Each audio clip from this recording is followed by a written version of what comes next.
안녕하세요. 경제학장 박사입니다.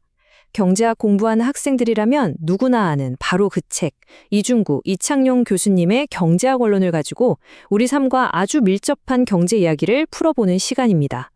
오늘 주제는 바로 독점의 경제적 효과인데요.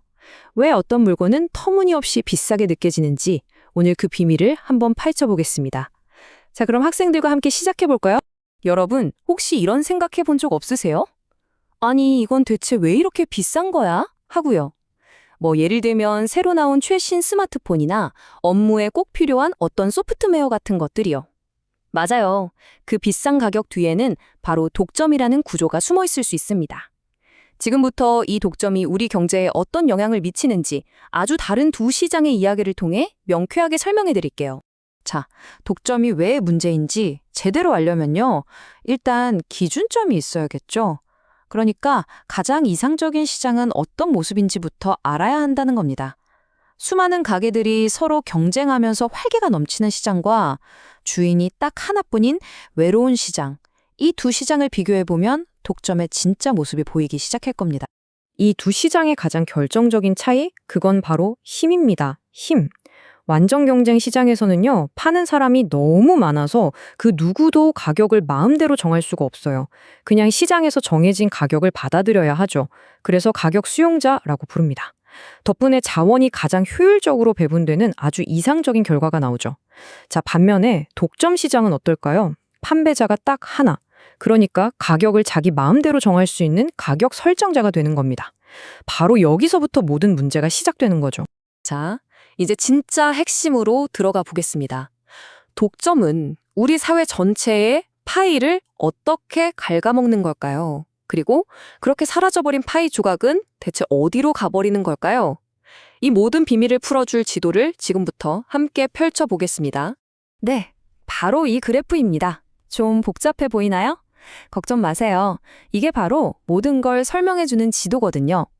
시장이 아주 경쟁적일 때와 독점일 때 가격과 생산량이 얼마나 극적으로 달라지는지를 한눈에 보여줍니다. 자, 먼저 가장 좋은 상황부터 한번 살펴볼까요? 만약 이 시장이 완전 경쟁 시장이라면 균형은 바로 저기 F점에서 이루어집니다. 보세요.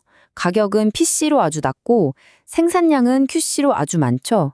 이때가 바로 우리 사회 전체의 이익, 경제학 용어로는 사회적 후생이 극대화되면 가장 바람직한 상태입니다.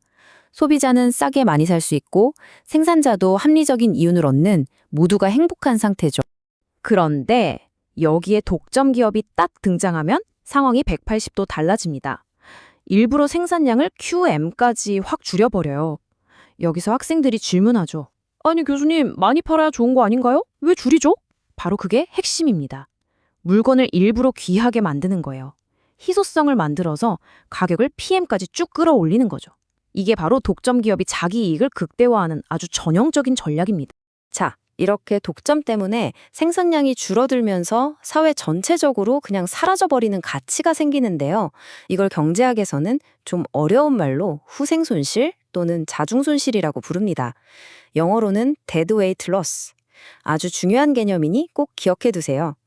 쉽게 비유를 들어볼까요? 원래 우리 모두가 나눠 먹을 수 있었던 피자가 10조각 있었는데 독점 때문에 8조각짜리 피자밖에 못 만들게 된 거예요. 그럼 남은 2조각은 누가 먹었냐고요? 독점 기업이요? 아니요. 그냥 공중으로 사라져버린 겁니다. 애초에 구워지지도 못한 거죠. 정말 아깝죠? 이게 바로 후생손실의 실체입니다. 그래프에서 보면 바로 저 삼각형, EBF의 면적이 허공으로 날아가 버린 가치, 즉 후생손실입니다.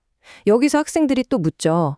교수님, 그럼 저 손실은 독점 기업의 이익으로 가는 것도 아니에요? 네, 정확해요. 이 가치는 독점 기업의 이익도 소비자의 혜택도 아니에요. 그냥 우리 사회에서 영원히 사라져버린 기회비용인 셈이죠. 이것이 바로 경제학자들이 독점을 비효율적이라고 비판하는 가장 큰 이유입니다. 그런데 문제가 이걸로 끝이면 좋겠지만 그렇지가 않아요. 이 후생 손실은 그냥 눈에 보이는 가장 큰 상처일 뿐이고요. 독점은 다른 보이지 않는 비용들까지 만들어냅니다. 상황이 더 나빠진다는 이야기죠. 독점에 숨겨진 비용 크게 두 가지가 더 있습니다. 첫째는 X 비효율성이라는 건데요. 쉽게 말해 게으름 비용이에요. 경쟁자가 없으니까 굳이 비용을 줄이거나 혁신하려고 노력하지 않는 거죠. 배짱 장사를 하는 겁니다. 둘째는 더 심각한 지대 추구형입니다. 이건 더 좋은 제품을 만드는 데 돈을 쓰는 게 아니라 자기의 독점적 지위를 지키려고 로비를 하거나 불필요한 광고에 돈을 쏟아붓는 아주 낭비적인 활동을 말합니다. 그리고 또 하나의 아주 큰 문제는 바로 소득 불평등을 심화시킨다는 겁니다. 원래 소비자들이 더 싼 가격의 물건을 사면서 누렸어야 할 이익이 독점 때문에 오른 가격만큼 고스란히 독점 기업의 주머니로 옮겨가는 거죠. 그림에서처럼 수많은 소비자의 지갑에서 나온 돈이 단 하나의 기업으로 빨려 들어가는 것과 같은 효과가 나타납니다. 자, 여기까지 들으면 와, 독점은 정말 나쁜 거구나. 공공의 적이네. 이런 생각이 들죠. 그런데 과연 독점은 항상 나쁘기만 한 걸까요? 거의 모든 사람들이 그렇다고 생각할 때 아주 유명한 경제학자 조지프 슌페터가 굉장히 흥미로운 반론을 제기했습니다. 창조적 파괴라는 말로 유명한 바로 그 슌페터입니다. 슌페터는 이렇게 주장했어요. 독점을 통해 얻는 그 막대한 이윤이야말로 기존의 시장을 파괴하고 새로운 것을 만들어내는 창조적 파괴, 즉 기술 혁신의 가장 강력한 원동력이 될 수 있다라고요. 이게 도대체 무슨 말일까요? 슌페터의 생각은 이런 겁니다. 기업들이 왜 목숨 걸고 위험한 신기술 개발에 뛰어들까요? 바로 성공했을 때 얻게 될 독점적 이윤이라는 아주 달콤한 보상 때문이라는 거죠. 만약 내가 힘들게 개발했는데 다음날 바로 다른 회사들이 다 베껴서 평범한 이윤밖에 못 얻는다면 글쎄요, 누가 그 막대한 돈과 시간을 들여서 혁신에 도전하려 할까요? 즉, 단기적인 비효율을 감수하더라도 장기적인 기술 발전을 위해서는 독점이라는 단근히 필요악일 수 있다는 주장입니다. 우리가 아는 특허제도가 바로 이런 슌페터의 논리를 바탕으로 하는 거고요. 자, 오늘 배운 내용 깔끔하게 한번 정리해 봅시다. 독점의 핵심 효과 4가지로 기억하면 됩니다. 첫째, 생산량은 줄이고 가격은 올린다. 둘째, 그 과정에서 사회 전체의 후생 손실, 즉 낭비가 발생한다. 셋째, 부가 소비자에게서 독점 기업으로 이전되면서 소득 불평등을 심화시킬 수 있다. 하지만 마지막 넷째, 바로 그 막대한 이윤이 역설적으로 혁신의 원동력이 될 수도 있다는 반론도 존재한다. 어때요? 머릿속에 정리가 좀 되시나요? 자, 오늘 강의는 여기까지입니다. 마지막으로 여러분께 질문 하나를 던지면서 마무리하겠습니다. 혁신을 위한 막대한 이윤 추구와 시장의 효율성, 이 두 가지 가치 중에서 우리 사회는 무엇을 더 우선해야 할까요? 이건 정답이 없는 아주 어려운 문제입니다. 그래서 우리가 독점을 어떻게 바라보고 또 어떻게 규제해야 하는지에 대해 끊임없이 사회적으로 고민해야 하는 이유이기도 하죠. 다음 시간에 또 흥미로운 주제로 만나겠습니다. 감사합니다.